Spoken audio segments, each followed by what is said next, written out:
ఓం నమో శ్రీ లక్ష్మీ వెంకటేశ్వరాయ. శ్రీ మహాగణాధిపతియే నమః.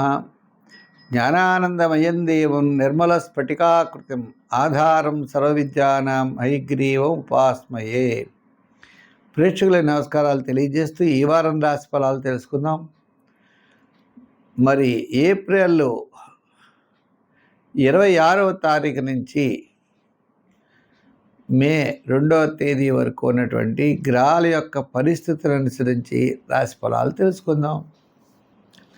మనకి మేషరాశిలో రవి, అదేవిధంగా మిథున రాశిలో గురుడు, సింహరాశిలో కేతువు, అదే మరి కుంభ మీన రాశుల్లో మరి కుంభరాశిలో రాహువు, మీనరాశిలో శని, ఇటువంటి గ్రహాల యొక్క సంబంధం ఎక్కువగా ఉండడం ద్వారా ముఖ్యమైన వ్యవహారాల్లో చాలామంది కొన్ని రాశులకి చాలా అనుకూలమైనటువంటి పరిస్థితులు ఉంటాయి, కొన్ని రాశులకి సామాన్యమైనటువంటి ఫలితాలు కూడా కనపడేటువంటి అవకాశాలు ఉన్నాయి. ఏదైనప్పటికీ కూడా జాగ్రత్తలు తీసుకోవాల్సినటువంటి అవసరాలు ఏ రాశుల వారు ఉంటారు, ఏ పరిహారాల ద్వారా మన యొక్క జాతకాలను మనం నిదానంగా ఉంచుకోవచ్చు అనేటువంటి విషయాన్ని కూడా మనం ఎక్కువగా ఆలోచిద్దాం. మనం ఈ వారం రాశి ఫలాలు తెలుసుకుందాం. మిథున రాశి.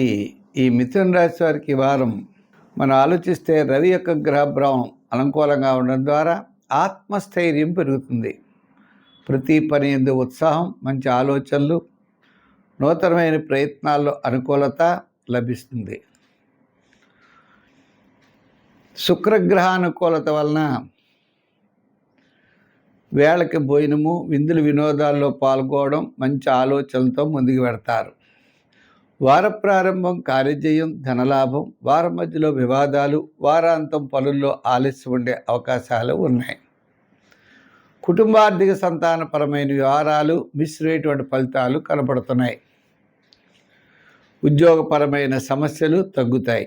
రాజకీయపరమైన అభివృద్ధి కనబడుతుంది. వృత్తుల పరంగా ఆర్థిక ప్రోత్సాహం, ఆర్థిక డెవలప్మెంట్స్ ఉంటాయి.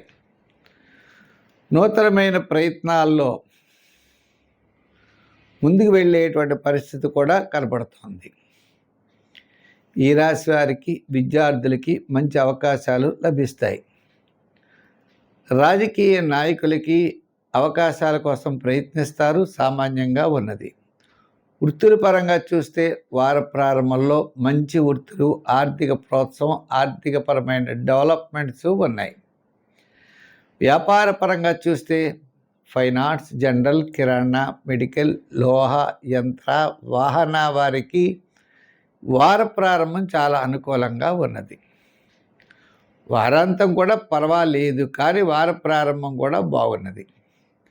వారాంతం మళ్ళా కాస్త ఆర్థికపరమైన డెవలప్మెంట్స్ ఉన్నాయి. ఏదైనా ఈ రాశి వారికి గతం కంటే ఈ వారం అనుకూలంగా ఉన్నది. చిన్న చిన్న సమస్యలు ఉంటాయి, ఆ సమస్యలను పరిష్కారం చేసుకుంటూ ఉంటారు. మీలో ప్రణాళికలు అనేవి బయలుదేరుతాయి. భవిష్యత్తు ప్రణాళికలు మీరు ఎలా చేయాలి, ఎలా చేస్తే మనం డెవలప్మెంట్స్ అవుతాం అని ఒక మంచి ఆలోచనలు పెట్టుకుంటారు. గతంలో ఉన్నటువంటి మార్గాలను వదిలేసి నూతనమైనటువంటి మార్గాలను అన్వేషిస్తూ ముందుకు కొనసాగుతారు. సంఖ్యల్లో 6, రంగుల్లో గ్రీన్, ఆరాధనలో శివారాధన, ఆంజనేయ స్వామికి కూడా అంటే హనుమాన్ చాలీసా కూడా బాగా పఠించండి, తద్వారా విజయం సంప్రాప్తం అవుతుంది.